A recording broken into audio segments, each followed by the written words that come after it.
challenges they face outside of work. At United Way of Northwest Vermont, we're working to change this by partnering with employers to help workers with common barriers to keeping jobs and advancing. It's called Working Bridges. Meet Melissa. This is her Working Bridges story. My name is Melissa Corbacero, and I work at Food Science Corporation. When I was growing up, my mom stayed home and she took care of the kids. My dad went out and worked. And we had one car. We certainly were not silver spoons. And I've always had to work for everything I have. But I don't think I have it any other way. So, when I first left my husband, I had to take my children and walk them to school every day. I ended up on welfare. I was going to use it as a stepping stone. I was not going to be a welfare mom forever. This is my ritual. Yeah. I come in, I punch in, I fill up my cup of rice. I first heard about Working with Human Resource Association conference, and every year I would hear how this program had helped their employees. I brought it back to food science because we were losing people due to these outside stressors. It really helped with those emergencies people had with cars, and the other one is childcare, affordable childcare. Childcare is so expensive to fuel this winter for heat from a broken furnace and all of those stresses. I definitely like jobs where I'm physically doing something. I have a very fast pace. I don't know how to be slow. Yeah, it would really be rough without her. When she's out on vacation, you can definitely tell. Working Bridges is an employer collaborative focused on developing innovative workplace strategies.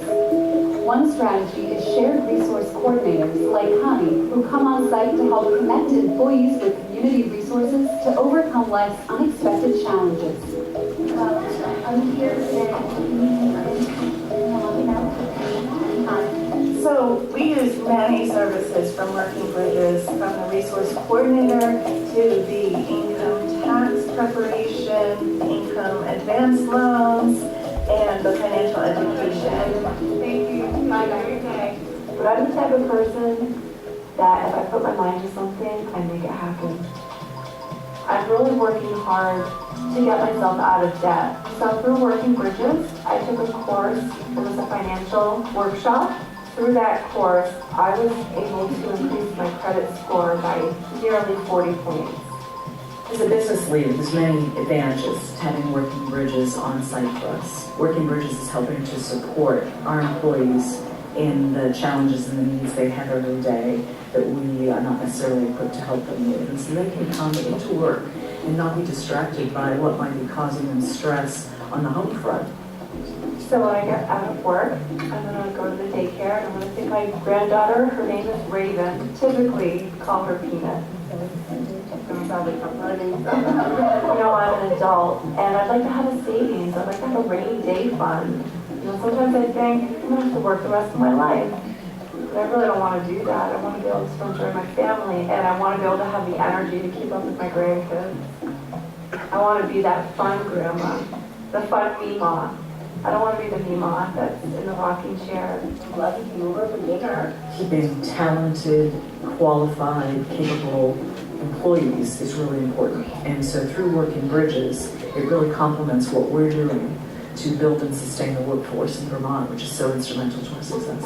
My health, my family, all mean the world to me. I feel very rich as far as family goes. I might not be a rich person money-wise, but I'm rich in family. Working Bridges resource coordinators assist more than 1,250 employees annually with a wide range of resources related to housing, finances, transportation, income supports, and childcare. Along with a coalition of 10 participating local employers, we're changing outcomes for workers in Northwest Vermont. But we need your help to continue this work. Please give. Or go online and visit United Way, nwdt.org to learn more.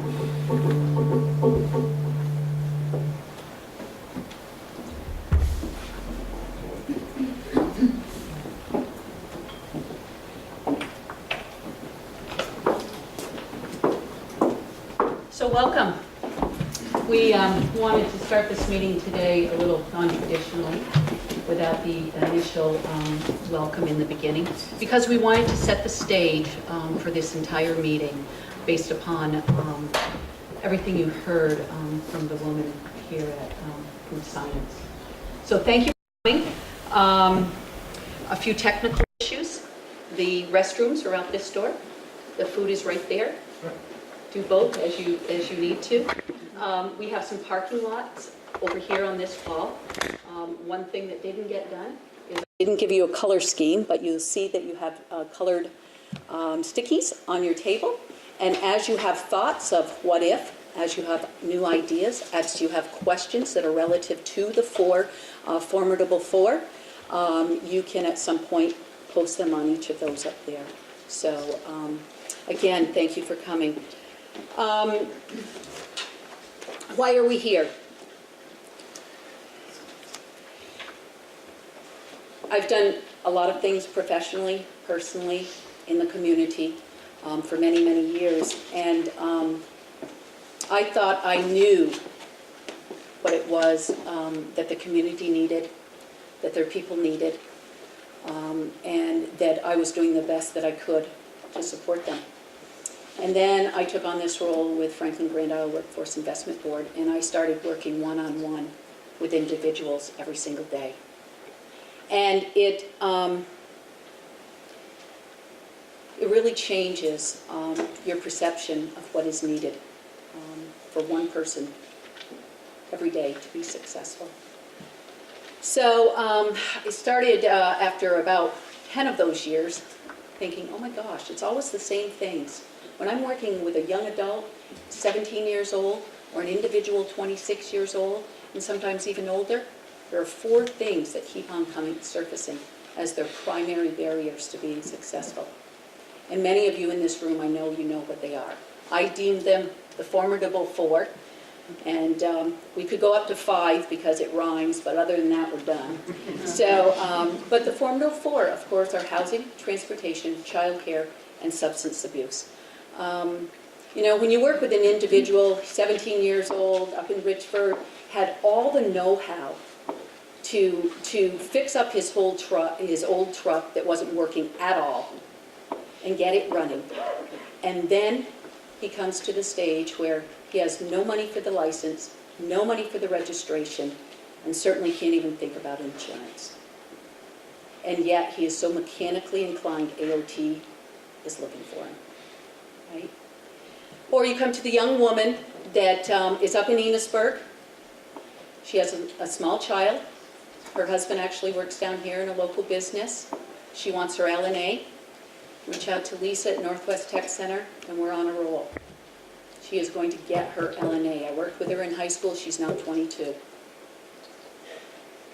Housing down here is too expensive for them, despite his good job. Childcare is non-existent, and if they're on swing shifts, they can't find the family people to do it.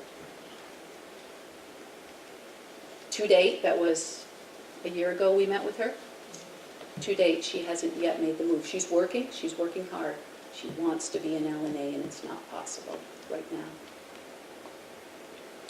When you work with the educated young professional with a very good job, making a lot of money, to drag herself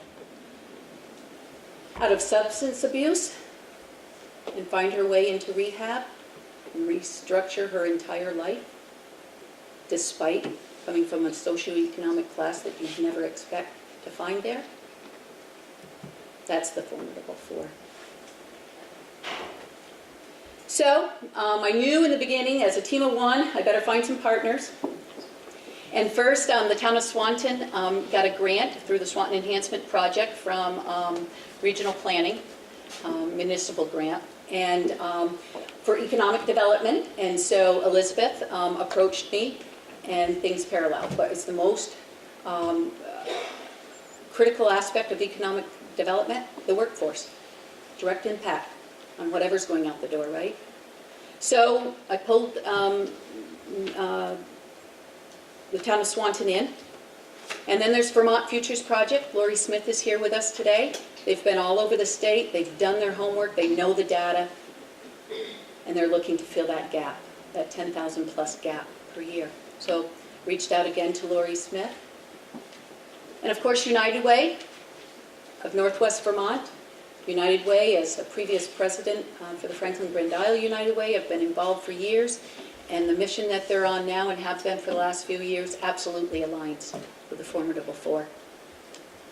Northwest Regional Planning Commission, Bethany Remmers is here, and they're in transportation and housing for years, and very quickly, especially after sitting Catherine Dramitruk being on my executive committee, very quickly I'm dragging them into child care and substance abuse.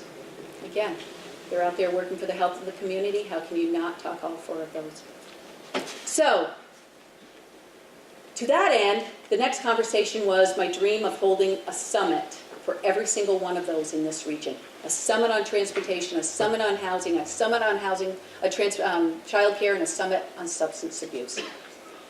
And in those, gather what the resources are. What's coming in? We call it understanding the state resources and creating the pathway home. What of that money is out there, federally, state, to come back to our community? Coordinating our regional monies and building the capacity among all of us so that the distribution of all resources, human, financial, are helping to solve the problems. And finally, finding the holes. Chris is here, Chris Lawyer. They've been doing a Green Mountain Transit remapping, rerouting here for a few years. I'm on his committee, advisory committee, and all I keep saying is, tell me where you're going. Get it done, because Chris, I want to know where you're not going. I want to know where the holes are, so that as a region, we can fill those holes. So that's what this meeting today is about. There's no great deliverable beyond that. It's about setting the stage for the 4 summits that we hope, with the support of the United Way and Working Bridges, you'll hear a little more about that, set the stage to hold those 4 summits in this region. And we regionally can understand what we have, what we don't have, and how we fill the gaps.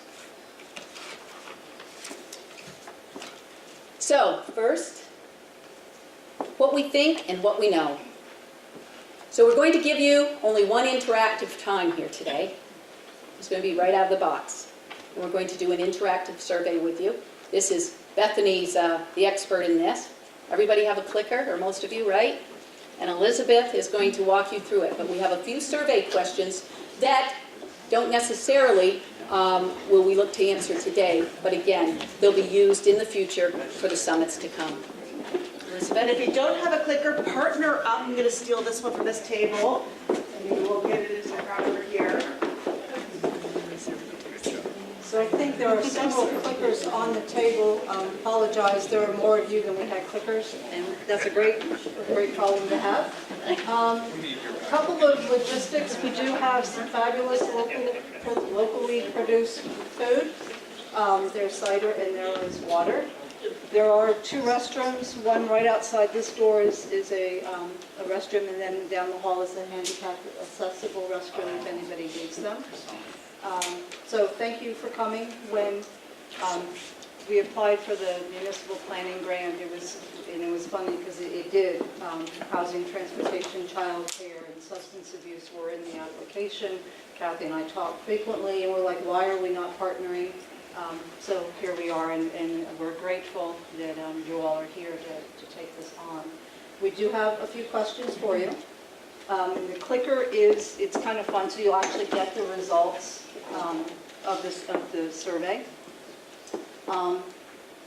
First, we're going to make sure your clickers work. It is technology, sometimes they don't. So we're going to ask, I believe, a test question. Test question. You'll be answering A, B, C, or D, and that corresponds with the buttons on your clicker. So which superpower would you like to have, assuming you don't already have one? A is mind reading, B is invisibility, C, teleportation, D, flying, or E, I already have a superpower?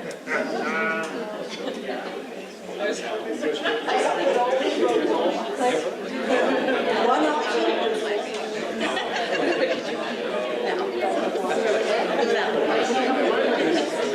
You only get one choice, so.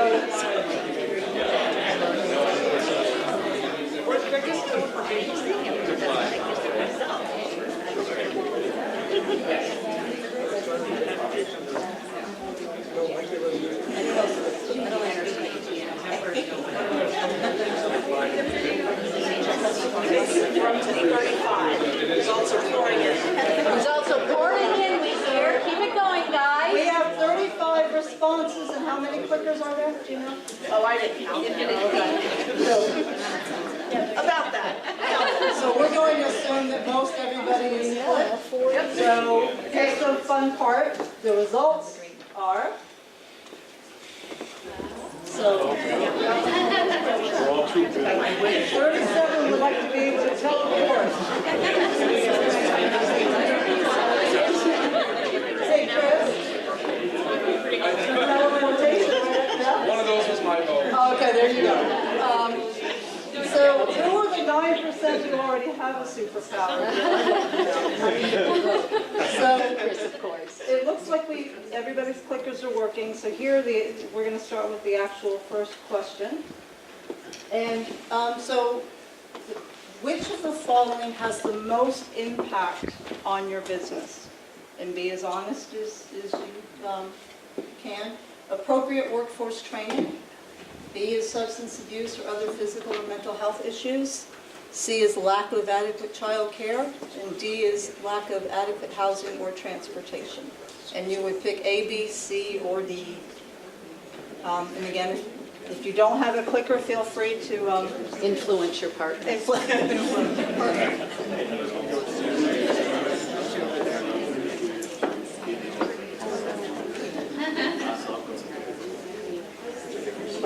And we know that there may be multiple challenges, but kind of the one that is your first. So we're up to 32.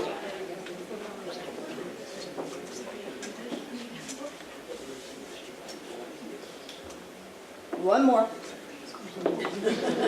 Who's the holdout? Trying to decide. Okay.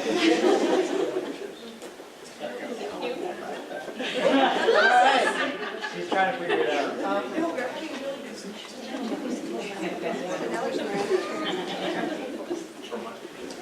Got it? Okay, so the answer is 39. appropriate workforce training is 39%, followed by lack of adequate housing or transportation. So lack of adequate child care is the least most impactful. Second question? Am I in the way? All right. Now that we know what you think is the biggest impact, what is the number one challenge that your employees would say is the issue? Access to affordable child care, lack of reliable transportation, C is lack of adequate housing, D is physical or mental health issues of themselves or their family, and E is lack of education or skills. And that's what the employees would say is their biggest challenge.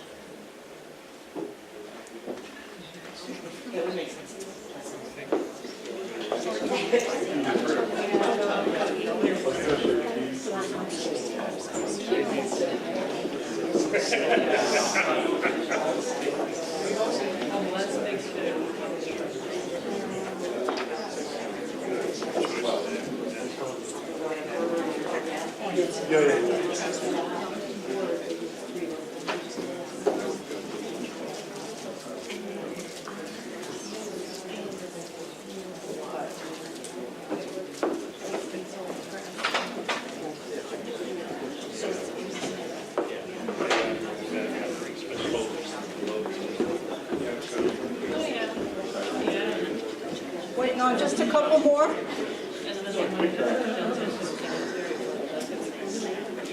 Okay, You ready? are we ready? Okay. right, so, it's close.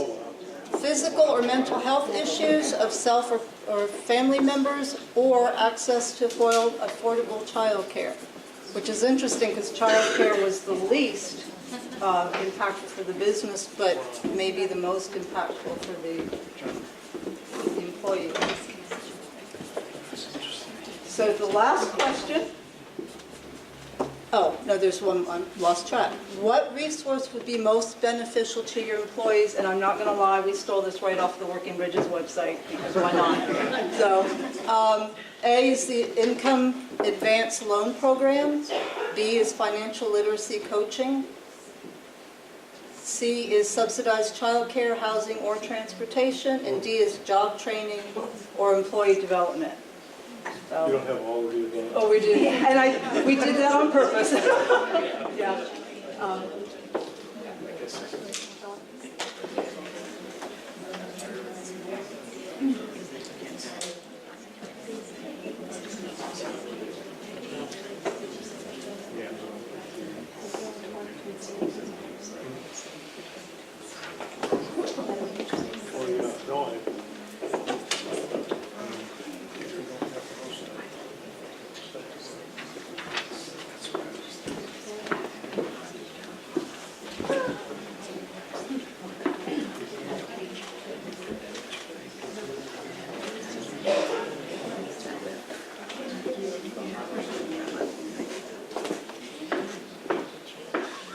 And we got 3 and 4. Is there anybody still thinking? All right, so, and the answer is subsidized childcare, housing, or transportation. I think that makes some sense.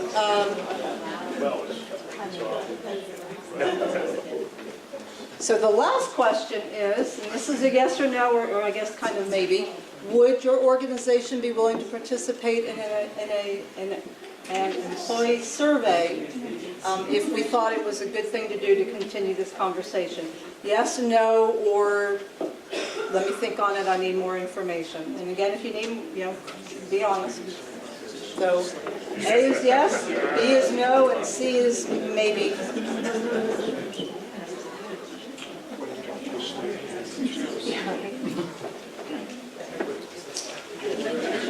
All right, that was quick. All right, and the answer is? Perfect, yay, thank you. That's great, and we appreciate it. I'm going to go slightly off script now. Excuse me. Oh, sorry. I meant to do this at the beginning, but I didn't, because I just didn't. So I'm going to embarrass Kathy, or not, because it's what I try to do. And I have it here in my mouth. So, anyway, when we applied for the planning grant, it was, I think I've been in the job for about 4 months, and was very excited to get it, and kind of muddling through. And working with Kathy has been, we wouldn't be in this room if it wasn't for Kathy. So, this is a little token of my appreciation. Thank you very much.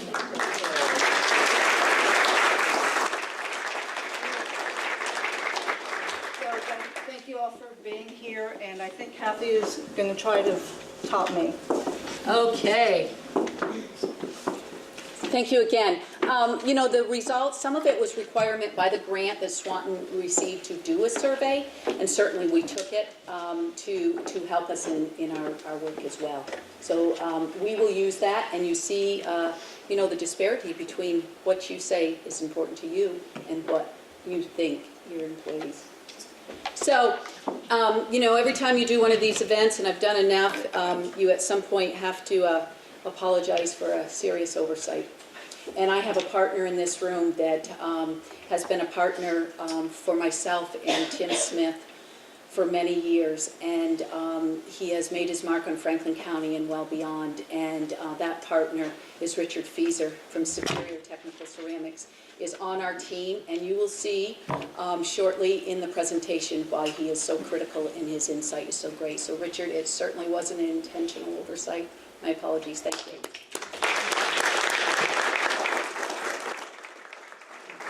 So now, the Vermont Futures Project. Laurie Smith.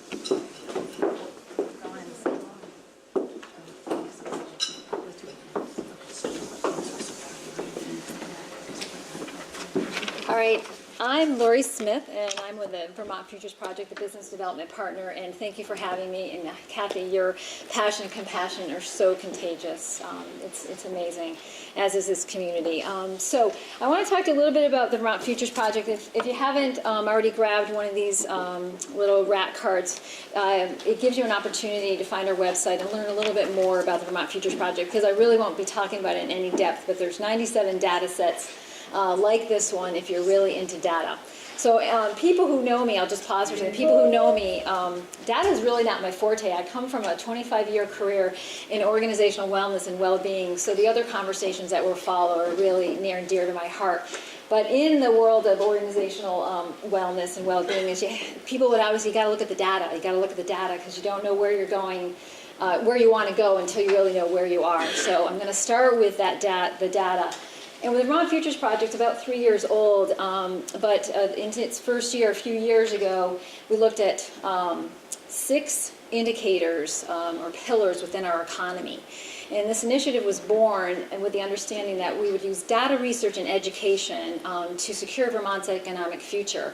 Way out there, 2040 to be exact. So this is a long-term initiative, but where we are today was this number. This number indicates in the workforce around our state that we need 11,000 folks, workers, in our workforce in our state every year to sustain ourselves economically. Now that's not jobs, that's individuals. And so when we went around the state and talked about this number, everyone kind of nodded their head and said, yeah, we feel that, but this was a kind of a tough pill to swallow, but it's the reality. So you can go to the next slide. But what we also found in the last year and a half as we traveled around the state is like, okay, that number is real, probably for the state, we get that, but what about our own regions? And so one of our recommendations was we really needed to get to the distribution of jobs on a regional basis. And so that was one of our recommendations. And lo and behold, the Department of Labor, through the great work of Matt Barowitz, late this summer, they put out a report, a regional report. So we are very excited, and I have to actually put my glasses on to read this. But it's the CT's Regional Jobs Distribution and Concentration Report. So if anybody really loves data, you can find all this work it's really breaking from out the regions by the CTs, the Career Technical Centers, where they looked around each region. So, but first I'm going to give you the Vermont overview. And so these are just in terms of the distributions of jobs in 2017.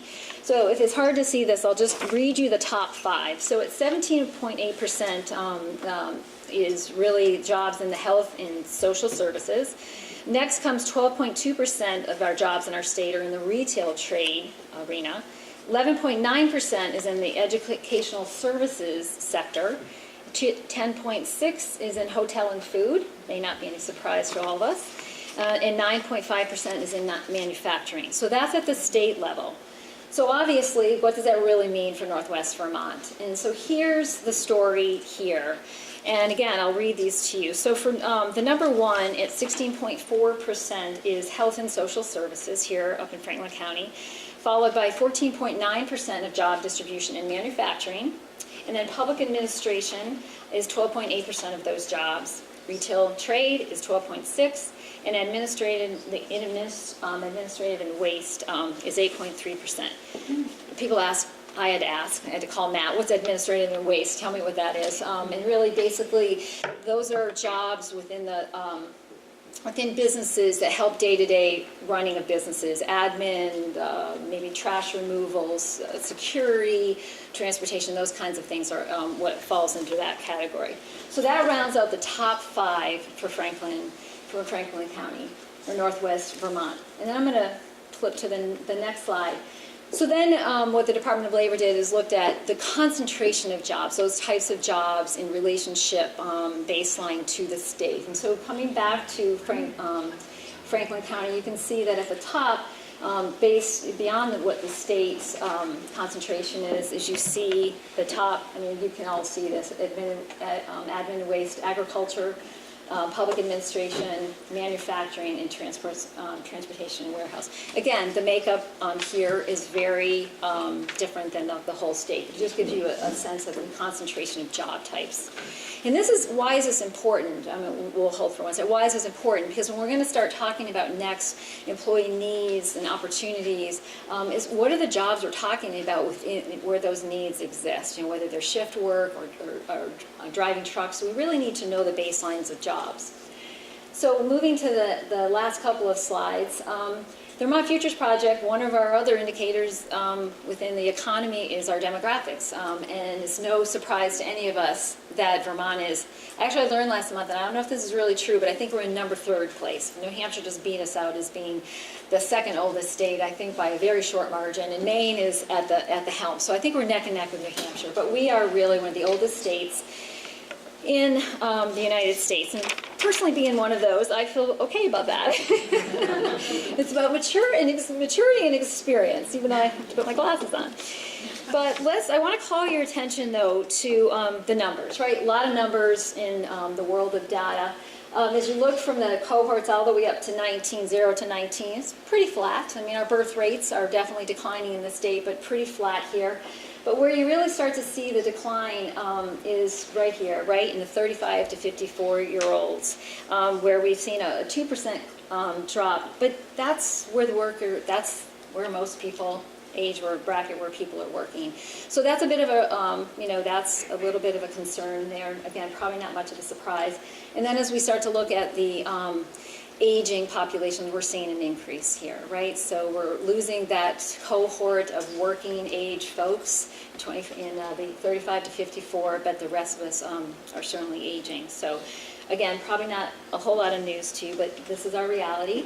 And then the last slide is, and Jesse's going to, from United Way, is going to certainly touch on this, but I think this is interesting that the Department of Labor also looks at the data of commuting. We hear a lot about where are people going, are they coming into Franklin County, or are they leaving for jobs? And so to put some context to this, you can see over here about the number of folks that live in the county at 24,000, but those that work in the county is quite a difference. 7,000 are either migrating in or out for jobs. And you can see the inflow into Franklin County is around 6,000, but look where the outflow is. So you may say to yourself, well, are they people moving for jobs and other jobs, going to other counties? It's really important. So that transportation, there's opportunity to dig even a little deeper than what we're seeing here, and the Department of Labor and the Vermont Futures Project can help us dig deeper into that data. So that's just a little snapshot to bring us right here to Franklin County versus the whole state of Vermont. But again, I just want to leave you with the fact that, I guess, from the hat that I wear around organizational well-being and wellness and individual well-being, is that we have to make sure that we don't always talk about just data and numbers, right? Workforce, jobs, transportation. There are people behind these numbers, right? There are people with lives and families, and so we want to bring those numbers to life and to really understand more about what it means in working and living in Franklin County. And then no better than Jesse to bring us to the next set of slides to understand what our employees here are telling us. Thank you.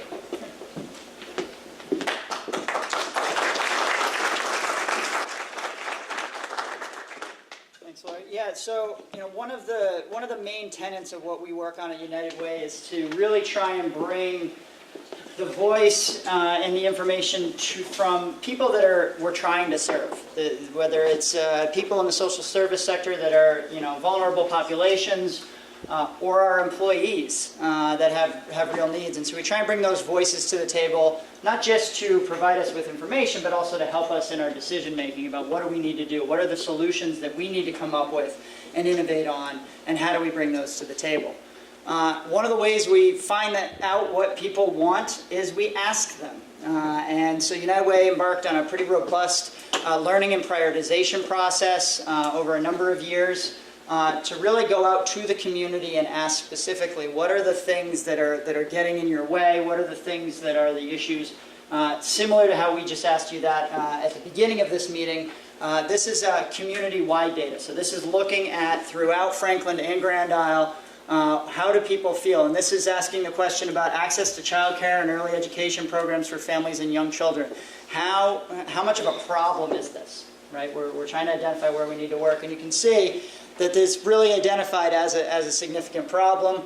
Certainly a good amount of people unsure, but really if you look moderate to major problems, access to childcare really bubbles up, and this is for people out in the community, so it's a pretty wide swath. Go ahead. Access to affordable housing, off the charts, right? This is an issue that cuts across, and this cuts across the region that we serve in Northwest Vermont, so Chittenden, Franklin, and Grand Isle. Housing comes up repeatedly. And I would also mention that this isn't just access to affordable housing, so this is not aggregated data based on socioeconomic level, right? We're not just asking people that are living below the poverty line if access to affordable housing is an issue. Everybody is having issues with regards to affordable housing. It's all relative. And that's why I think that's very reflective in this data set here. Go ahead. And then substance abuse, another one. This one even further off the charts. Mona knows this very well. We've been having a lot of conversations, doing a lot of great work around the issues of substance abuse. We've had issues of substance abuse in our community for a long time. It is not just happening now with the prevalence and the conversation around the opiate epidemic. We've had problems with alcohol for years and continue to.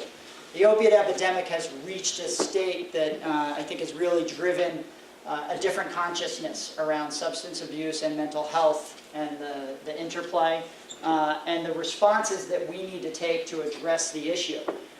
What we're working on United Way around substance abuse really is that full spectrum, and how it relates to you and to the employment, employers and employee conversation is we're making a lot of progress in getting people access to treatment. Right? We're really doing a lot of work. You can go ahead to the next slide. In reducing the number of people that are waiting to get access to treatment. And this is some data that shows the change from 2015 to now in terms of the number of people on wait lists for medically assisted treatment for opiate addiction. And we've gone from what was basically a 2-year wait maybe a year and a half ago to a functional zero. Can we clap now? We can clap. And you can see the bubble call out here when the Franklin Clinic opens. When the BART opened, that really was what got us over the hump. What does this mean? In a lot of ways, this means really good news. There is still some issues with, the wait time. My colleague Christine Johnson, who's running the Chittenden County Opiate Alliance, is here. We're doing a lot of work, not just in Chittenden County, but statewide, to look at how we address some of the lag time in getting people into treatment. But there's a big gap. We've now got thousands of people in treatment. There's still more to reach. And we've now got thousands of people in treatment, in active recovery, working in every one of the businesses that are probably represented here and represented throughout our region. And because there are a lot of people that still aren't in treatment, there are probably a lot of other people that are actively using. The estimate is about 20,000 users throughout the state. So this is an issue that affects us because we are needing to take care of our community. And if we're going to really develop community resiliency, and if we're going to be successful from a business perspective and a social perspective, we need to provide different levels of service. And so it's not just treatment. It's how do we fund and develop and care for the full spectrum of recovery. Go ahead. So these are kind of the listing of all the issues that came out of that survey work that we did, the major problems that are defined. And I picked this question in particular because this is the future, right? This is what people are worried about going forward. And you can see drug abuse, treatment services, transportation, housing, drug abuse, affordable housing. Like it bubbles to the top in every conversation that we've had throughout the region in terms of those issues. That was a community-wide survey. We also do work, as you saw in the video, through our Working Bridges initiative with a number of employers, and we're reaching over 1,200 employers a year. And my colleagues, where'd Lisa go? There's Lisa Jensen and Connie Beal, famous in the video, are here. They work directly with employees at all of these organizations. And these are the issues that the employees themselves are coming to seek resource coordination services for and other help in coordinating services. So again, we're talking to the community at large. What are the issues that you see? We're talking to the employees directly. What are the issues you see? What's something that we see with all these data? It's the same thing, right? Over and over and over again. And that's why the Formidable Four are a topic, and that's part of what I'm trying to do is to just provide you with some real understanding of kind of what this data looks like and what it means.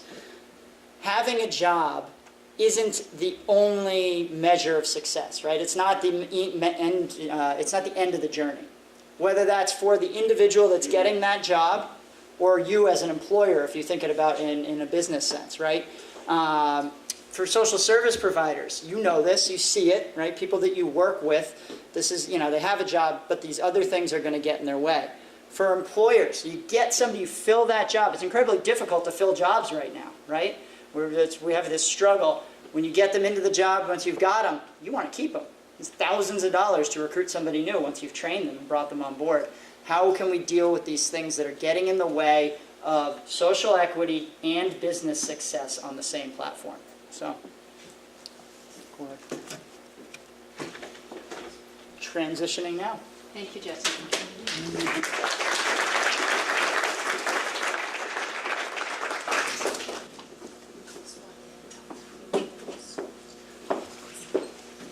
Just to wrap a few of that up, I belong to the Vermont Talent Pipeline Management Group that has started about 3 years ago today. And some of the points that Laurie brought up as far as the sector requirements. So we did a survey of the healthcare field. Chris is here. Chris is part of the VTPM group. And we surveyed about 37 healthcare businesses for their five most critical jobs in their industry, and what their numbers were for replacement and retirement, or new jobs and retirements. And in the healthcare world, nursing, registered nurses, between 2018 and 2020, the need is 1,800 new nurses over those 37 businesses. And 74% of that is retirements. So if we don't need to start looking at every opportunity to make every individual we have out there, the older citizens, the second chance citizens, the career changers, the return ships, then we're missing the boat. And in the manufacturing world, which is the second number, I believe, here in Franklin County, for advanced manufacturing, between 2018 and 2020, over 22 businesses surveyed. Their number one position is production and assembler operator, 965 new positions over that time in those 22 businesses. So again, some of this formidable force stuff is directly impacting our businesses because we need to make sure that every person that's out there is successful so they can be one of your employees. So now, as I said previously, you think you know what's going on until you start working in that field. And now we're going to hear some of the voices from the field. And these are the people that know what is true. Start off, housing. Hey, Jen. I'm gonna stand here. Okay. I'm Jen Stewart. I work for Franklin Grand Community Action. My quote is, the 2018 Out of Reach report tells us that a minimum wage earner at $10.50 an hour would have to work 85 hours per week, 85 hours a week, in order to afford a 2-bedroom market rate unit and have that be considered affordable in our county.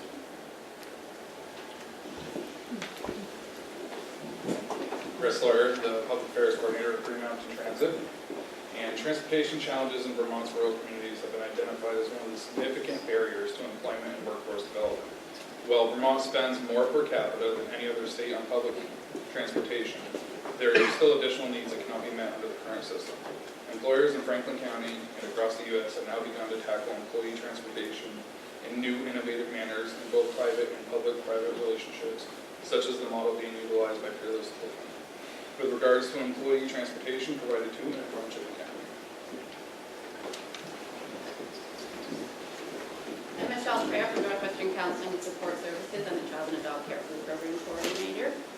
According to Forbes, child care is not just a women's issues or families' issues, but a business issue. Research by the Economic Opportunity Institute shows access to affordable, quality child care supports businesses by lowering employee turnover, reducing tardiness and absences, supporting employee morale, lowering training and recruitment costs, and increasing employee productivity and performance. With a low 2.8% unemployment rate and a need for employees at most companies, childcare is a needed business investment for today's workforce and the company's future workforce. My name is Christine Johnson. I'm the Executive Director of the Chittenden County Opioid Alliance. And in 2017, we lost 101 individuals to the opioid crisis, but what we know is that it impacts far more than that. And so one of the things that we're working on is we, as you all know, employers need tools for success in hiring and retention employees with substance use and mental health issues. So in partnership with the Governor's Opioid Coordination Council, we are working to identify the supports that employers need to be able to expand Vermont's workforce, which is foundational for strengthening families and making and creating resilient communities. So we are next week actually holding a focus group in Chittenden County, and we are looking to build a toolkit that will have implications certainly for a statewide audience. And that will address things like tax credits for businesses, federal bonding program to help reduce the risk, building strong employee assistance programs, thinking about flexible workplace policies that would be included so that we can really help starting to think about what will help employers to be successful. We know that it's going to take everybody doing everything that we can, but this is just one angle that I think is most relevant to the employers that are involved. Thank you, all of you. Those are the voices from the field. I did have a few other voices. Ben and Jerry's going to be here today, but they communicated with me, and I thought it was, I guess I was surprised that they said the most difficult issue for them and their employees that are starting at over $18 an hour, transportation. So I was a little surprised at that. And Jolinda LeClaire could not be here, but thank you, Christine. And Jolinda and I have worked together for years on various issues, and she reached out to me, and I dragged in Tim Smith. You over there, Tim? Dragged in Tim Smith for the discussions around Franklin County Opiate Alliance and what we need to do here in the region. So those are the voices from the field. Now we're going to do something fun. Okay, we have some raffles for you, and all by the hard work of Elizabeth here. So I'm going to ask Kathy to stay and make sure, in case I don't want to screw up anybody's name. Oh, good. Give it So to me. Kathy had said earlier there's only one chance to be interactive, but that's not really true. So we're going to let somebody pick a number, and I'm going to start.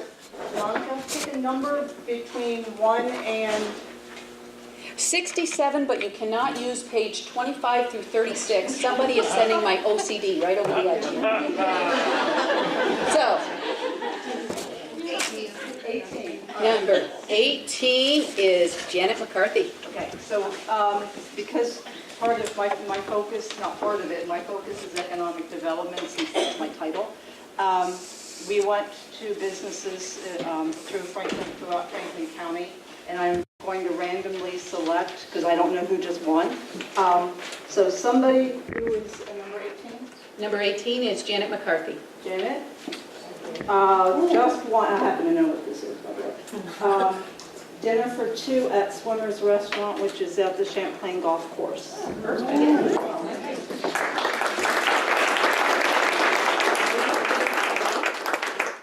going to do 4 this round. We have a total of 8, but we're going to spread this out. Who wants to play?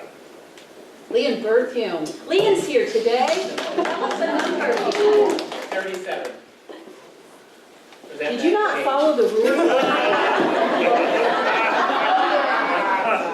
I work for Leon. He doesn't really ever follow the rules. Todd, NCSS.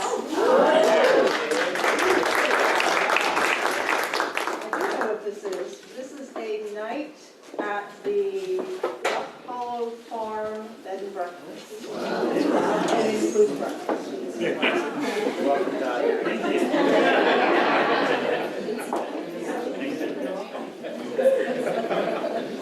Next, 2 more. 2 more.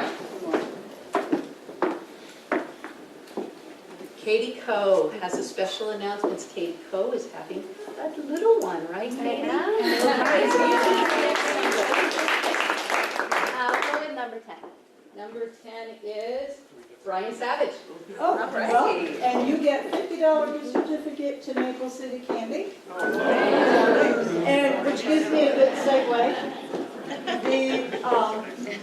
little tubs of candy are for Nicholas City Candy, and I had one earlier, it was fabulous, so help yourself.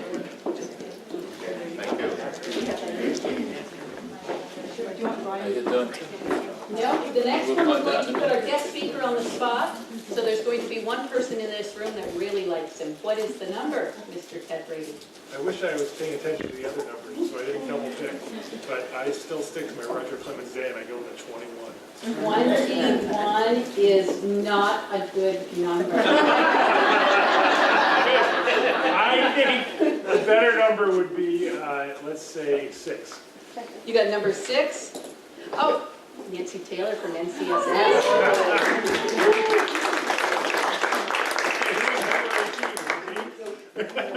No, there was nobody there for those. Really friends. Okay, we've got a few more of those coming up. So now, we talk quite a bit about guest speakers, as all of us do when you do events like this. And, you know, Ted Brady has been a part of my professional life for years, and I'm much younger than him. But he seems to have always been there. No matter what I was doing, Ted Brady was around. And you know, he's now the Deputy Commissioner of Agency of Commerce and Community Development. He's the Obama administration. He served for Senator Leahy for years. Tim and I consider him a critical partner in workforce and economic development for the region. But more than anything, Ted Brady is just one of us, and he, I know he believes that community is where all of it is at. So welcome, Ted. Thank you. Well, thank you so much to Kathy and to Elizabeth and to the town of Swanton and the Franklin County employers here. My agency, the Agency of Commerce and Community Development, Kathy just mentioned all the things I've done. I really have a hard time keeping a job. But the Agency of Commerce and Community Development, where I am now, we house the Department of Economic Development. So trying to attract businesses, recruit businesses as well. And most of what we do is help businesses build here in Vermont, help existing businesses grow and do great things with our partners like Tim Smith at the Franklin County Industrial Development Corporation. So that's one piece of us. The other piece of us is the Department of Tourism and Marketing, where we try to increase that number of 13 million people that come to Vermont every year to see this incredible place that we have and spend about $3 billion a year. And then the third piece of what we have is Department of Housing and Community Development, which is advocating for more housing, advocating for our communities, as well as we have the great honor of administering the small pot of money that called the Municipal Planning Grant Program that helped fund the very effort that's underway now.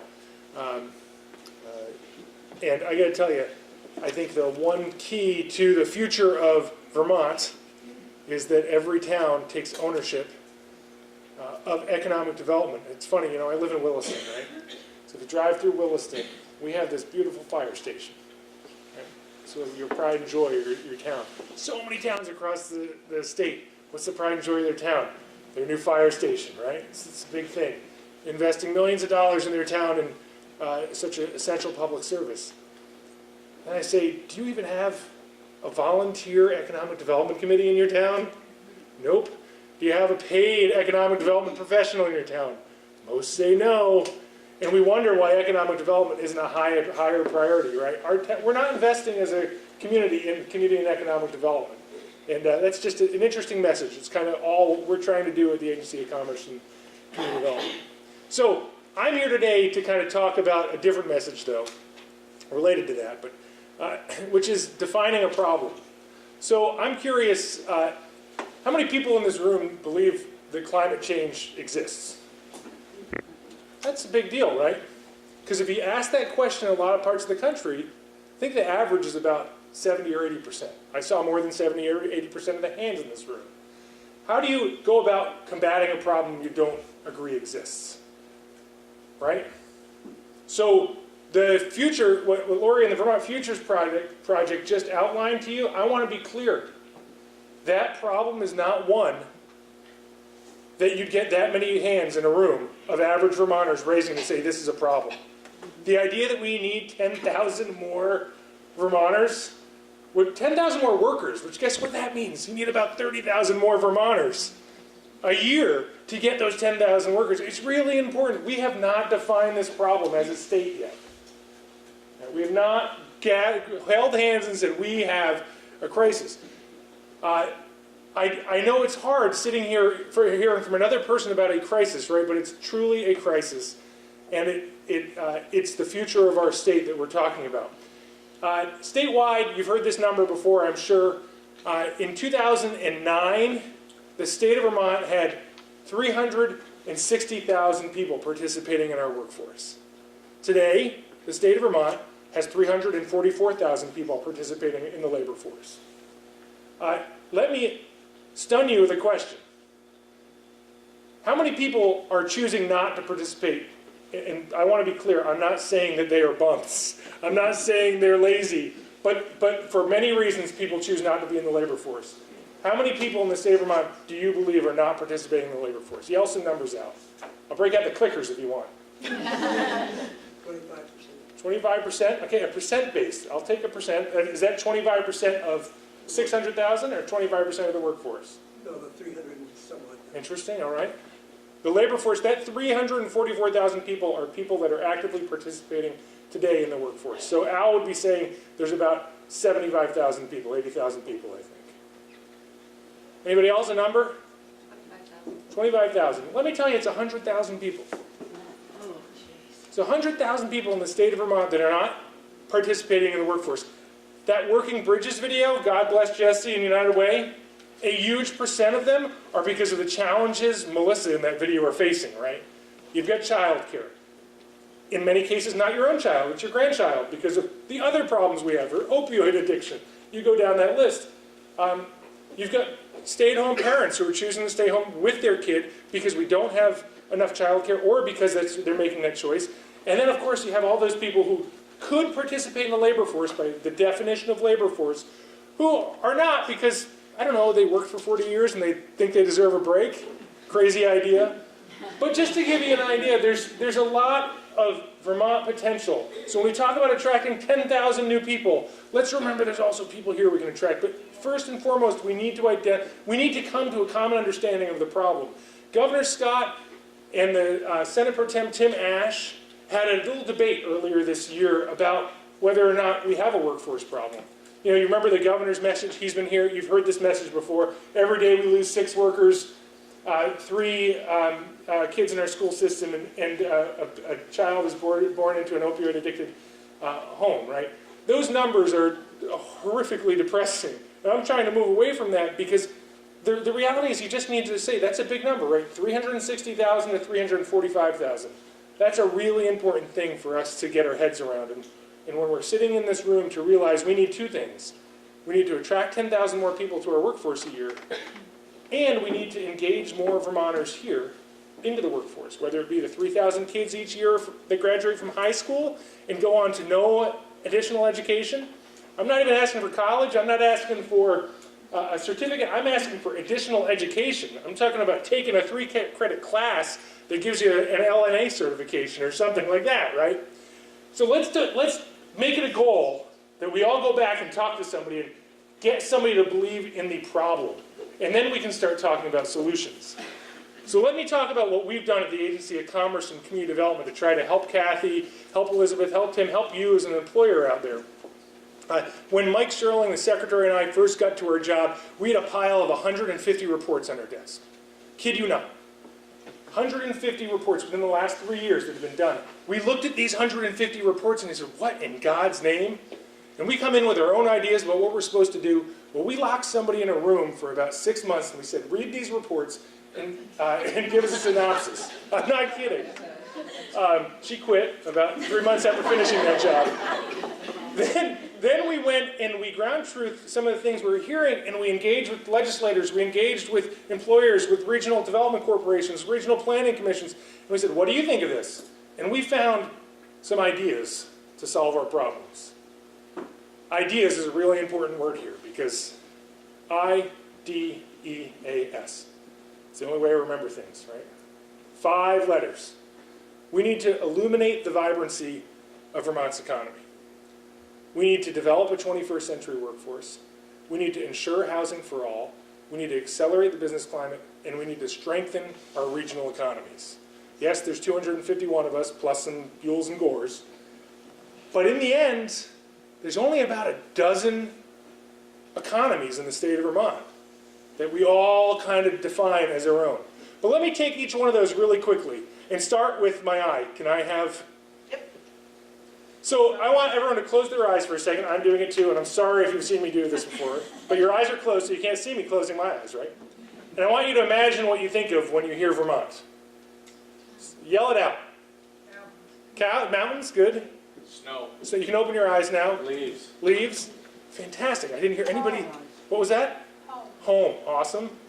I didn't hear anybody say leading edge manufacturing hub. I didn't hear anybody say fantastic transportation infrastructure. I didn't hear anybody say home of the best broadband in America. Well, you know, there are some things that are true and some things that aren't there. But the reality is what you've just defined as Vermont is what so many people think of Vermont, right? That's not doing us any favors in keeping our kids here and attracting people to do more than visit. So this video, which is only about 2.5 minutes long, and I hope it works, and I hope the volume works. Oh, you're such a help. Is what I'm talking about, illuminating the vibrancy of Vermont.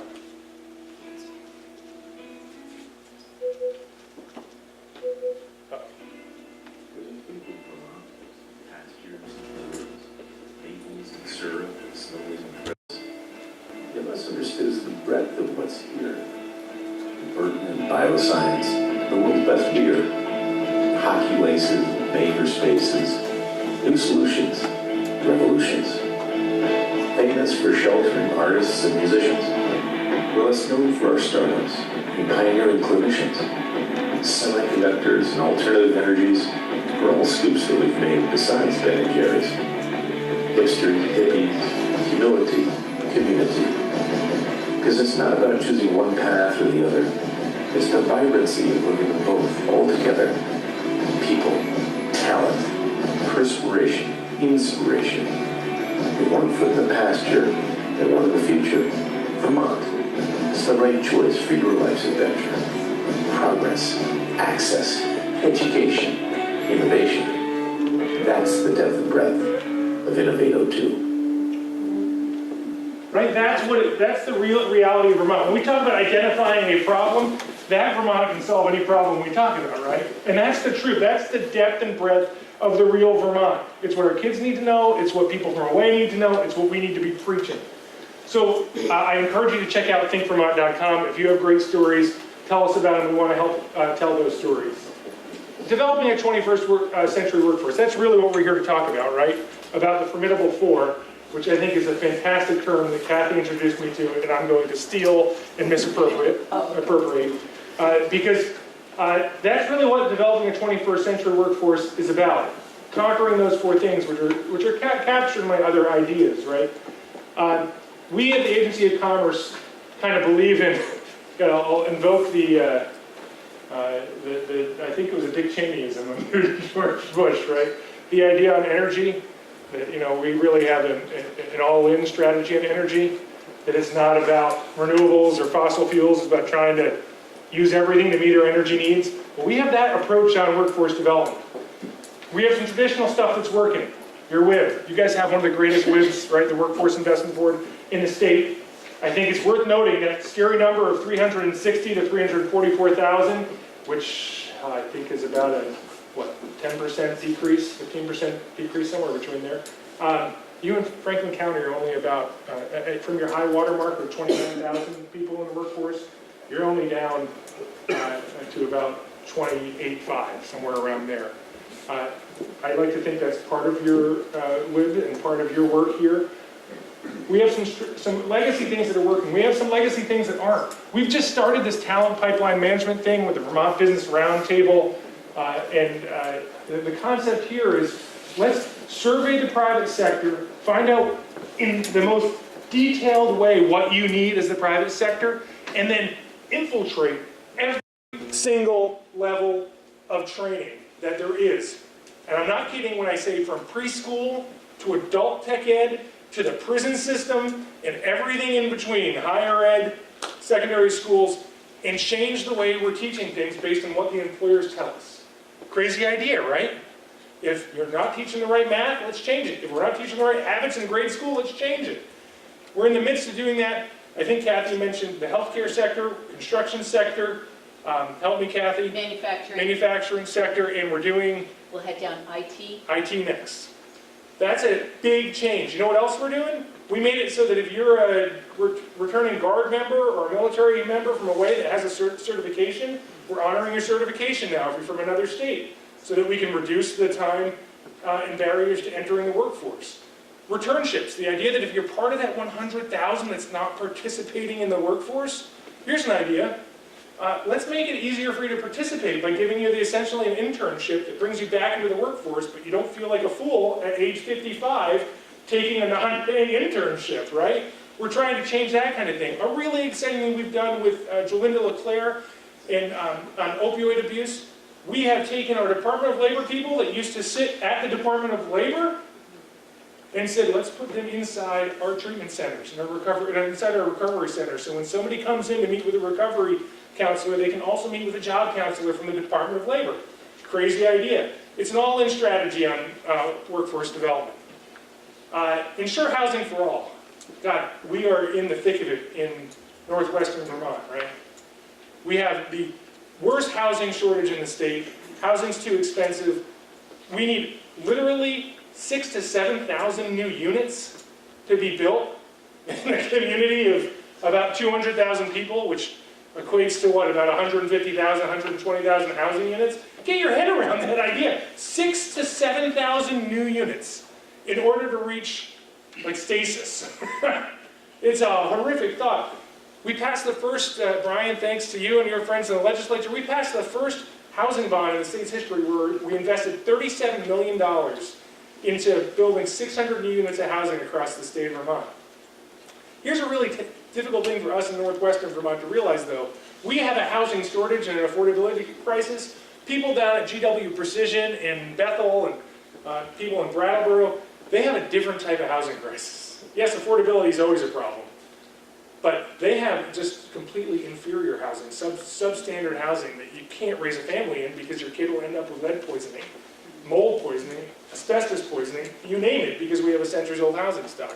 So we're trying to address the housing crisis, and we need your help, because we need some innovative solutions from employers. There are some states that have a really robust employer-assisted housing network, right? You hear that working bridges concept? Well, imagine an employer saying, I recognize the loss of you as an employee because you can't find housing here is worth X thousand, right? You guys name it. How many HR directors do we have in the room? Any?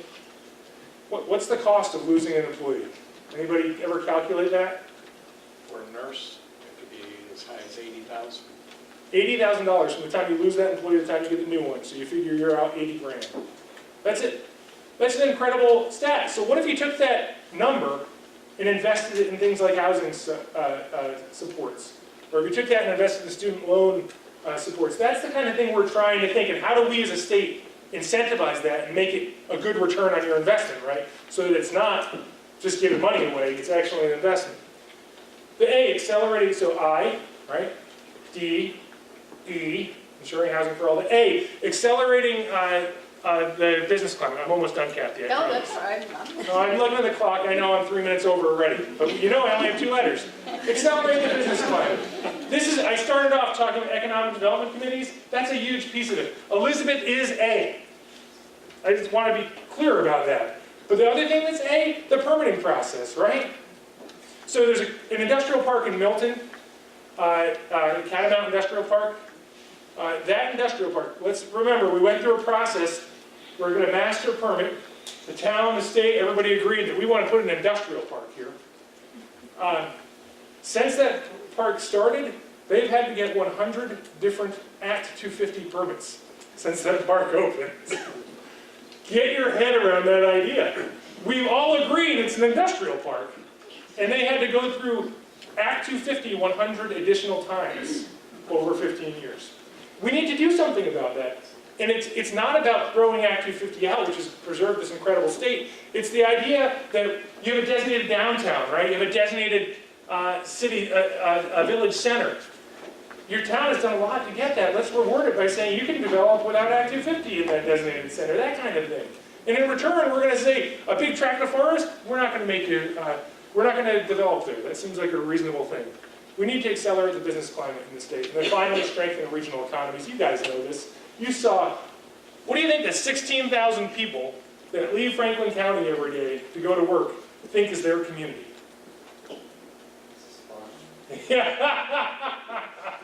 They like that 40-minute drive?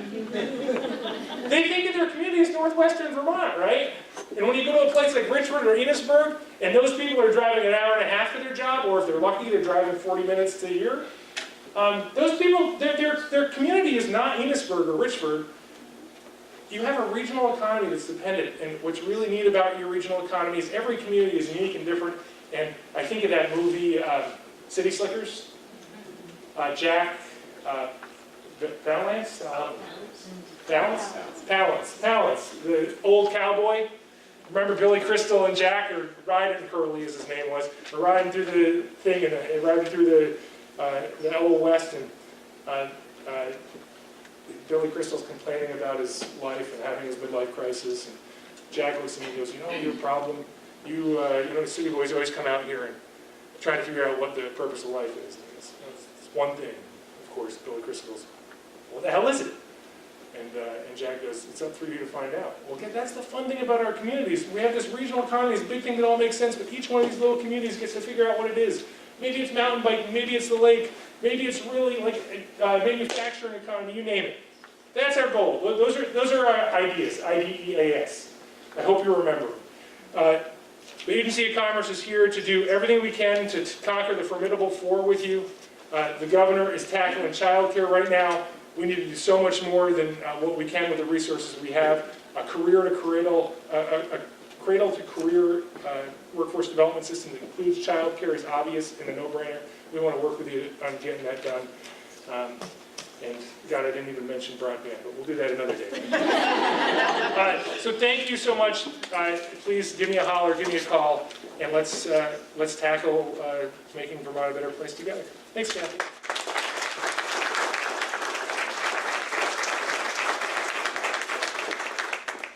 And that is why we asked Ted to be a guest speaker. But he makes a point that, you know, I'm back in Montpelier now as some of you know, and I never forget to tell them, you know, sometimes you guys and gals down here think the answers are all coming out of Montpelier. Well, let me tell you, they're happening right here in our regions, and we're all unique, and we got a lot of great stuff happening here in Franklin County. You know, we have a very active child care action team that is out in front, I believe, of a lot of regions. We have the Pathways to Employment group that many in this room help to support the MAP patients at NMC. And workforce development for me, I never imagined would change in the way that it has. It includes all of those social issues that support an individual to success. So we are going to do some fun stuff again, and we are going to draw 2 more raffles. We're supporting the local economy right now. So what numbers can't you choose again? We're not going to ask you to select. You didn't get it right. Well, So, as much as Kathy is helping, I'm going to pick on somebody else who's been a big help to me, and that's Molly Lambert, who is over in the end over there. So if Molly would pick a number, given the criteria. It's for everybody.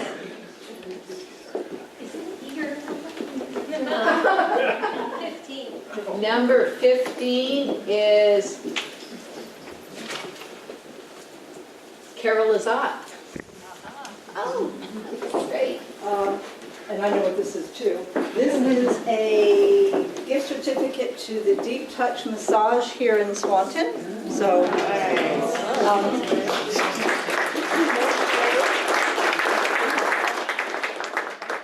when I picked up the gift certificate, I made an appointment for tomorrow.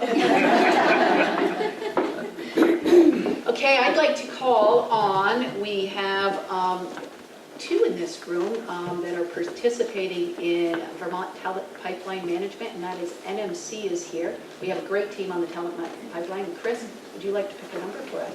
Number 1. Oh, of course, I always want number 1. Tom Gallagher. So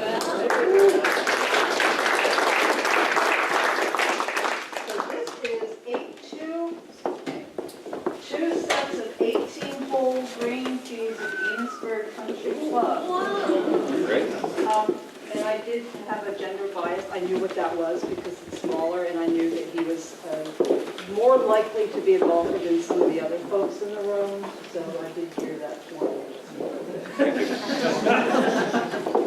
Okay, and we also have another talent pipeline management and former, last year. Yes, last year, Employer of the Year here for Franklin County, Techner Apex, and Eric is here. Eric brought one of his great gifts. I've told him 100 times I want one, and I haven't gotten one yet. But yeah, so this is the Zero G hose, not made here in Vermont. It's made in one of our other facilities in the U.S., but we do support, so it's part of supporting our community indirectly. Fairly innovative, lightweight, 100 feet long. You can buy them at Lowe's, Home Depot, Ace Hardware, and I'm not in the sales group, so. pick a number. 55. Kim Brooks, CCB. Right? Carrie Brooks.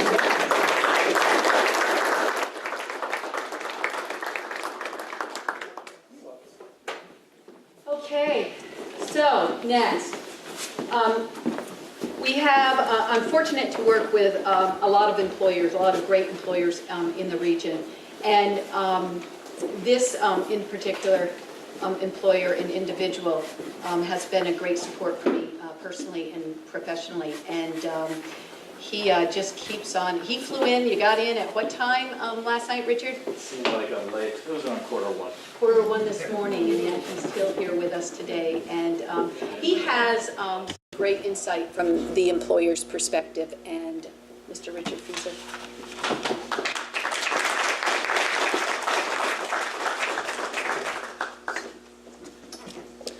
Well, thank you for that introduction, and thank you for putting me behind Ted Brady. That makes an easy thing, and all these other folks that have certainly expressed what the issues are. I came to Vermont in 1985. I've lived in Franklin County since 1985, and I've worked at Superior Technical Ceramics since 1985. And so I do feel that I have a connection to this community. I know a lot of the people in this room, and the ones that don't, I'd certainly like to get to know better as we move forward. I'm not sure that I can add a lot of different things, but I can talk to you maybe from the perspective of these issues with regard to our workforce at Superior. Our workforce at Superior is certainly the reason for our success. The Vermont work approach is so far superior from the one I left in Baltimore, Maryland. We've been able to develop a workforce that brings not only productivity, but they bring solutions to our problem. They're part of our development team. We are a technical, innovative company. If I can go back a little bit to maybe like the fourth quarter of 2016, our company was on the standard route of having an incentive, a workforce objective, if you will, a job satisfaction objective of, you need to keep continual training, you want to take on more responsibility, you want to be a solution solver in our company, and we want you to stay there for life. We're about a team, and we need that team to succeed. On the other hand, as being the employer, this is pretty tough times. People are starting to talk about another dang recession. And so the objective from the employer point of view in that time period was, how do we find new innovative projects? How do we go out? How do we survive the cost of doing business from New England and yet be competitive worldwide and protect our employee base? That was the center of our attention.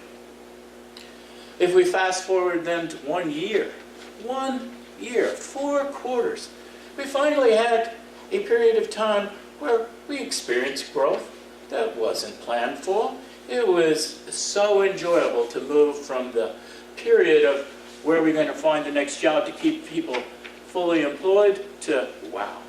And, oh, by the way, we need 15% more employment, because as we moved into the same time period in 2018, we have sales that are up 20-25%. Our previous 140 folks, God bless them all, need some help.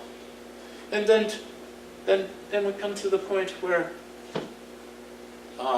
this is not going to be easy to satisfy this requirement. We're looking at a labor pool that essentially doesn't have too many folks in it. We're not seeking skills anymore because that is not there. We're going to train you anyway, but it'd be nice if we could find the right attitude, the right approach. So, surprisingly, I think Monica and I went to one of the first meetings that Laurie's group put on, and they were telling us these things. There's not enough people, there's not enough demographics, but remember, we were trying to keep everybody fully employed, so the message wasn't ringing quite as loud. So here we are in a period of time where the most stressed people we have in our organizations are probably our HR managers, because we have a chance to really get real business, real growth, and we can't quite get the team together to make this happen. So it makes you think about, well, what attracts people, you know? And what are we going to do to try to resolve this problem? Of course, we're in a singular mind here. We're not in a group mind. We're looking at superior, you know? So you look over your benefit package, you know, that standard contract that you have with your employees. I provide you a good job, I give you some PTO, I take care of your health, and I take care of your pension. Is this going to be adequate enough, guys, to really attract? Because everybody else out there, by the way, our growth happened, so did Monica, so did everybody else, because the ships have all risen. That's why the pool is empty. So everybody is now facing the same problem. So we've had talks about whether we can make our benefit package more innovative. I'll come back to that word again, because that's really what we're talking about across the board here. And how do we face this thing? Well, geez and crow, the generation gap would suggest that one package is not going to fit all anymore. People's perspective as they age has changed greatly. And do we need to think about that pool that we've assigned to benefits? Do we need to figure out a different way to allocate it going forward? How do we get information to our varying workforce who takes information in various formats before they can disseminate it? But how do we even get them the information that things that Ted talked about exist out there to help them, or that our friend over here, Jesse, offers? Because I know a lot of them don't know that. And so they're not taking advantage of it. How is we, as community leaders and employers, help direct them into that information base? How do we, because in the end, we're all after the same thing. We need people to be content. They need to think about their job. We really want them to think at work, but don't need them buried in other problems. We're not picking up people that are just moving apart from here. We want people to think. So where does that kind of leave us? You know, where are we trying to go with this? And so I take some of the things that the Vermont Futures has told us. It didn't project us just starting yesterday. It's kind of telling us that we have spent, as a state, as a community, a lot of funding on a lot of effort. And yet, the trend on the charts doesn't seem to be changing. It's not taking. So, from my perspective, we have a problem. But, as Ted alluded to, We have problems every day. That's our job. Problem resolution. But a lot of us, with regards to this problem, from my point of view, are being passive. Very passive. We need to be active. And beyond that, we all are caring people. We all are working on trying to help others in our community. But we're not focused. We're not using the power of all. We tend to get fragmented from my point of view. We tend to dissipate our resources in a broad picture. I believe that we don't have enough focus to bring about what we want to see and change. So when Kathy spoke with me about what my opinion was, I always have an opinion. These are the thoughts. And as I told Jesse earlier today, man, I didn't know the United Way was doing such good work. I hadn't heard about all the opportunities to help folks that he's pushing. But, so, I guess what I'm driving at is, I support the coming summits. I support all of you bringing ideas to this meeting. I support looking around outside of our community. It doesn't have to be in Vermont. Where are other people being successful in dealing with these problems? Why create the wheel again when there are successful conclusions going on around us? We do not have unlimited resources. We're all facing tough New England economic conditions. We all have a P&L somewhere in our mind. We have somebody to answer to beyond ourselves. But I believe that if we work together, we as the community, we as Franklin Grand Isle, if you will, we can put out a brand of what we want our community to look like. We need to put out a sign that we are open for business. We need to put out a sign that we want you and your family to join our community. We need to make sure, as Ted said, that these untapped resources that we have here right now, we tap them and we make them want to come to us because we're powerful. We're not going to recruit a lot of people from out of state initially. We have to get our brand and our stuff together, from my perspective. So, please, continue your support. Please support my good friend over here, Kathy, because I do think she's on the right path. And thank you very much.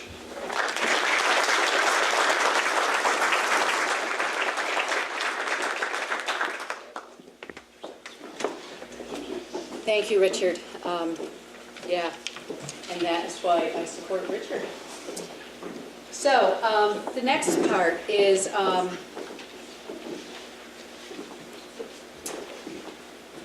envisioning what could be, and that's what Richard talked about. And we've asked Laurie to come up at this point, and we'll start the conversation of what could be, and then we'll move into next steps and adjourning the meeting. But first, Laurie. I'm really going to build on what Richard just said. So I guess we could close our eyes again for just a moment. What I want you all to do, we just heard a lot of words, problems, solutions, but I want you to close your eyes for a moment. I want you to think that you just went to sleep, okay? And you woke up, wake up, and we're 10 years from now. We're 10 years from now, and I want you to tell me, what do you see in Franklin County? What do you want to see? What do you envision? Because we cannot get there unless we actually can see the future or what we envision. So we're just go through this exercise, and we're just going to have people shout out, right? What do you see? What do you want to see? 10 years from now, you just woke up, and you arrived. Dream. It's time to dream. Yes. Safe, affordable, stable housing. Safe. Throw out what you see. People that may be labeled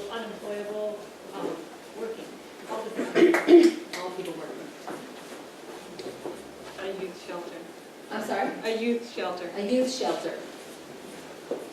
A return to something like the older type daycare centers where some of the people who are too old to work or don't want to could allow the others to work by minding their kids with less regulation. We have a problem, we cause the problem. Less regulation, more the old time daycare centers. Smaller ones. Smaller ones. Less regulated, but Less regulated. obviously watched as Great. well. More sober houses for men and women.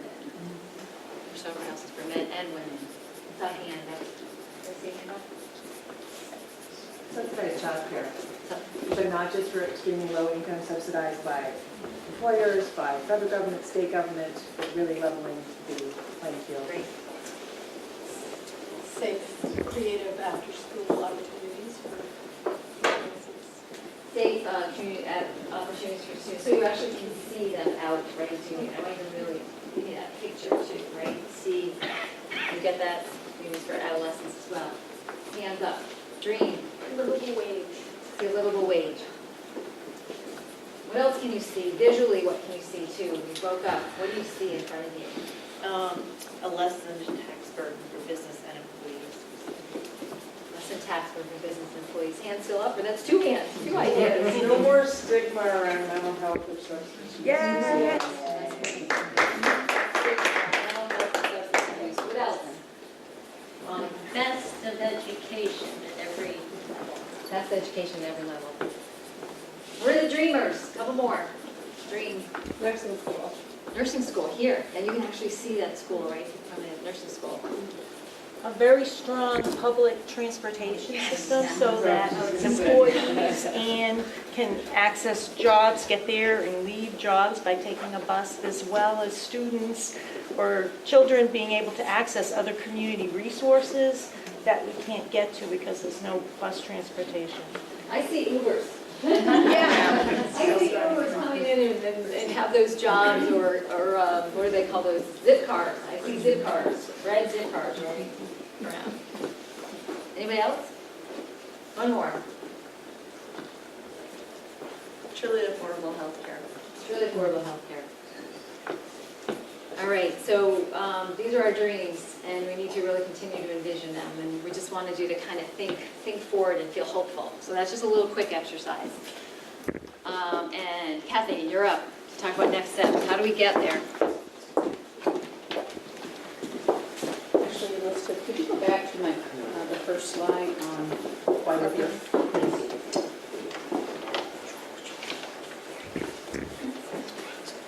Oh, we have one raffle while she's doing that.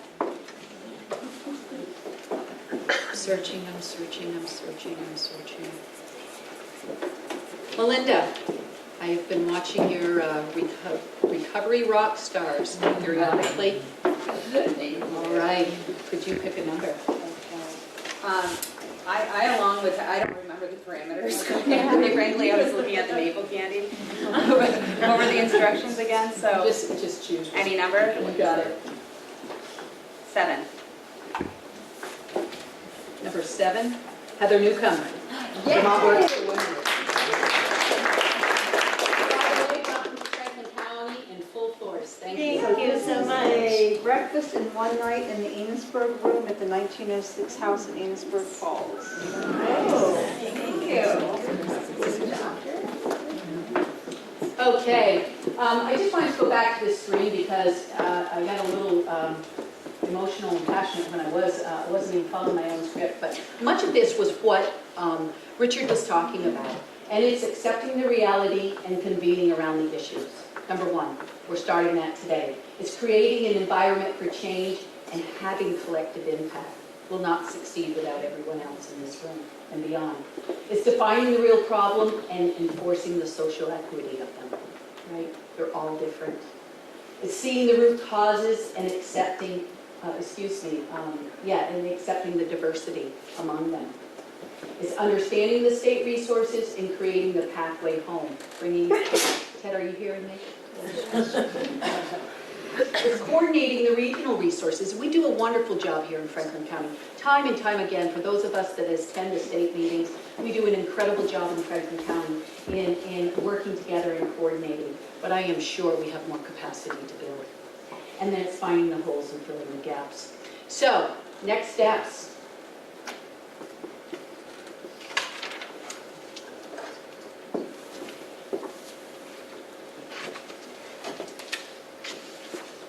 Building the coalition and the capacity. So we laid this out, the concept of the Formidable Four and the F4 Summit started a couple of years ago. Yes, it took me this long to get it here. United Way in Northwest Vermont has agreed to map the course. Couldn't do it alone, and they have a whole team. Their Working Bridges team will lead the way. They have the resources to be helping the employers and the individuals directly. The employers, the partners, and the community leaders will build that capacity. That's all of you in this room and well beyond. And of course, in the end, we're hopeful that the workforce is supported and successful, and then we all find our success. So now we're going to bring Jesse back up, and I think a few members of his teams. I feel like I'm giving up my baby here, but I do know that Jesse and his team, I don't ever quite go away, y'all know that. So I'll still be in on it, but Jesse and his team's going to take the lead. And we also have NCSS, Todd and his team have stepped forward to work very closely with Jesse and his team and myself to be that really strong partner on this as well. Thank you very much, Todd. Thank you, Kathy. I promise, Kathy, it won't take 2 years to get the individual summits off the ground. We'll keep moving. Momentum is key. Momentum is key. I think it's interesting. One of the things we can constantly talk about, particularly in my world, in philanthropy, we talk a lot about more resources, more resources. We need more resources. We've got a lot of resources. We do. We really do. We have a lot of people around here. Let's talk about, we've got people that can work. How do we train them? How do we give them the resources and support structures, right, that allow them to be successful? How do we change some of the bureaucracy and the rules or the norms in order to be more efficient in how we work? I think, we talked about collective impact. One of the central tenets of collective impact, one of the main pieces is shared goals and shared understanding. And so coming together to understand this is what we're going to work on, this is what we're going to do together. And not just sitting around the table and saying, this is what I'm doing, this is what you're doing, and this is what you're doing. That's great, and we do that a lot. I think we do that throughout the state really well. We get together and we share. We call it collaboration, we share. And that's great for us to be able to continue if we want to just continue. But if we really want to change the course, we have to talk not only how do we work collaboratively, but how do we truly work collectively to change the way in which we're working. And that's one of the big things that we work on in Working Bridges is really to bring employers together to innovate, create innovative solutions that help us find ways to change the way in which we're working. We worked years ago with Rhino Foods to think about issues that were getting in the way of employees. And one of the things that kept coming up was, that $400 car repair? That means you can't get to work, so that maybe then you lose your job, or you can't get your kids to daycare. Okay, $400 car repair. For some people, it's like, okay, I'll go take care of that and I'll get it done. For some people, that's it. It's like a hard stop. Worked collaboratively and collectively to change the way in which we were thinking about advancing dollars to employees and created the Income Advance Loan Program that works with North Country Federal Credit Union to provide employees with an advance that's secured by the bank, so it's not necessarily the employer giving, it's a really collaborative effort. Well, it serves two purposes. One, they get the dollars to get that car fixed and show up to work. So as an employer, it's better because they're there and they're more productive. For them, it's better. They retain their job. They can get their kid to childcare, whatever that might be. They're also earning credit. So that now, maybe they have better credit, they can get a better car and be more reliable on that front. It's a virtuous cycle on that one. And that Income Advance Loan Program has been around. Lisa, how long have we had Income Advance Loan? 12 years. 12 years. In a number of different places, a number of different employers. And Ted Castle, those that know Ted, and the B Corps movement are really advancing this Income Advance Loan Program actually across the state. They just launched it out in Stanford, California with the credit union there. So there's just these different ways of thinking about how we're working with employers. At Twin Crafters, having an issue with language. A lot of people coming in that didn't, English was not the first language. Creates issues of safety on the line, ability to advance, and you talk about workplace cohesion and camaraderie. If we're all sitting around the table and a bunch of us don't speak the language, right? It was that isolation that can create. We have great English language learning classes throughout the state, Vermont Adult Learning, but they're separate, right? So it's one more thing somebody's got to get to. So let's use the workplace as a platform to bring that in and do it on the line, do it as part of the shift to get people those skills. And that way you've got those employees, you can retain them, you invest in them, they're going to invest in you. And these are the kind of things that I think if we can get together around these formidable four, if we can get together and really focus on the issue, so let's get together and focus on that issue and think about how we can innovate and how we can use our existing resources, how we can connect people to existing resources, how maybe we can advocate to change something that allows for a different form of childcare to be created that is still safe, but provides increased access. We've been doing this with the opiate epidemic, reducing the barrier to get access to medically assisted treatment, and we're going to continue to fight that cause day after day after day, because we know that the impact to people's lives, it'll diminish the number of overdose deaths that we're facing. But the vector of this disease and what it's doing to communities and to families, the number of kids that are now in DCF custody, right? That's a huge issue here in Franklin County in particular, we know, is tremendous. And so we have to figure out a way to work differently and reduce the barriers that are getting in the way of people getting access to treatment. And there are a number of really concrete steps that we're going to do.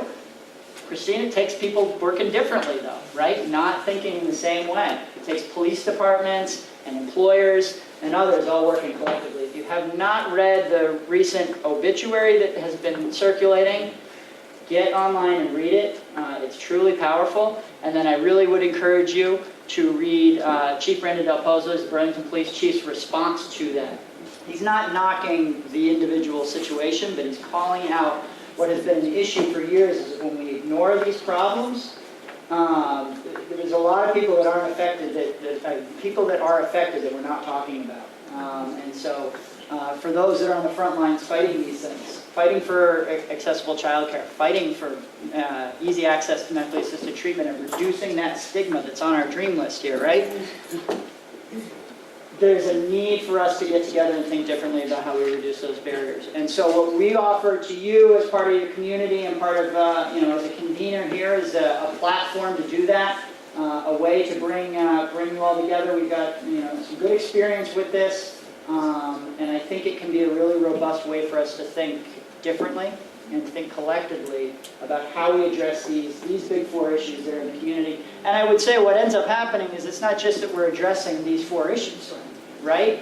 We end up addressing all the other things, and we really rise up together. And I think that will improve the economy, and it will improve people's lives at the same time. They do not have to be, my dad is sick of me saying this, but I firmly believe that economic vitality and social justice do not need to be mutually exclusive.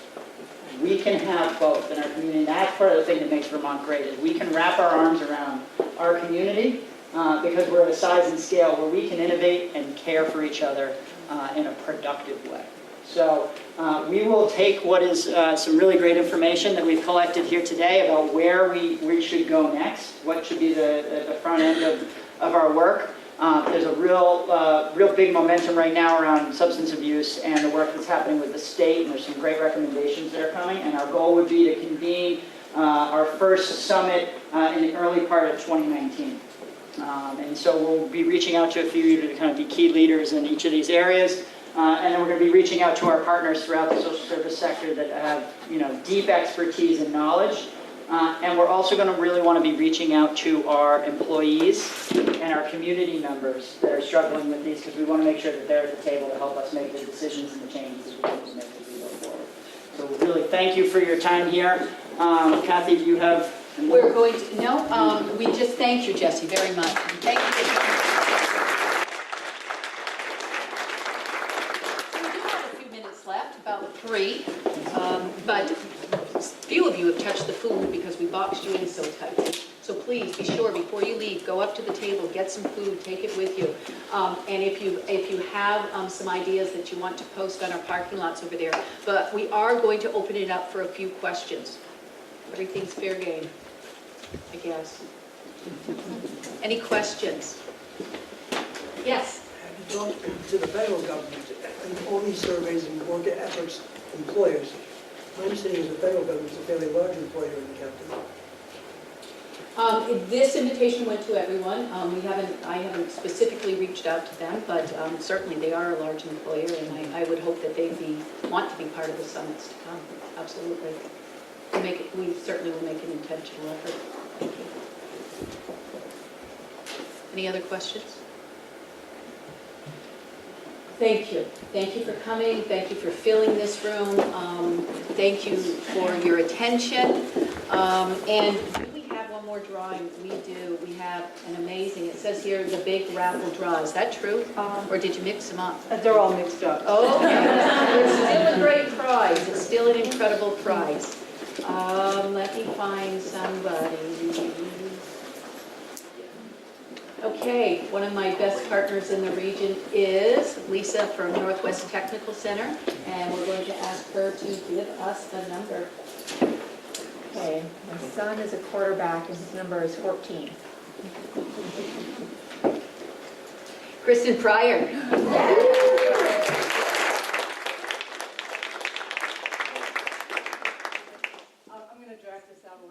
What this is. Just the suspense. So on your tables are flower arrangements. Those were donated graciously to us by Flowers by Debbie, who is up the street. I think she did a fabulous job. They are available to be taken home. You can fight over them at your table. But feel free to take them with her compliments. The candy and or the dishes, the little tins, you can take them too. I've been eating candy as I've been sitting there. So again, thank you all for coming. This is an amazing turnout, clearly because some of you are not sitting at tables. We had more than we anticipated. Fabulous problem to have, so we're happy that you're here. And I hope you like golf. Oh, yeah. Because this is 2 greens fees for the Champlain Country Club. Wonderful. Lastly, if any of you forget why you need to take the lead on this and be a part, give Richard a call.